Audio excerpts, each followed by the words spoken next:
Madhya Pradesh government has become the first in India to constitute a state Waqf Board with Hindu members, marking a first of its kind move under the Waqf Amendment Act 2025.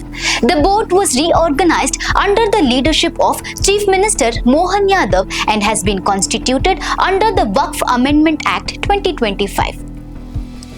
A Gazette notification issued on 5th July appointed Sanwar Patel as the chairman of the 10-member Madhya Pradesh Waqf Board.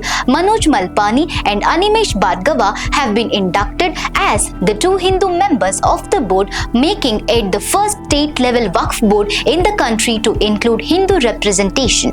Officials said the Madhya Pradesh government exercised the power conferred under Section 13 Clause 1 of the Waqf Act 1995 as amended in 2025 to constitute the board. The board has been formed in accordance with the provisions of Section 14 of the Act.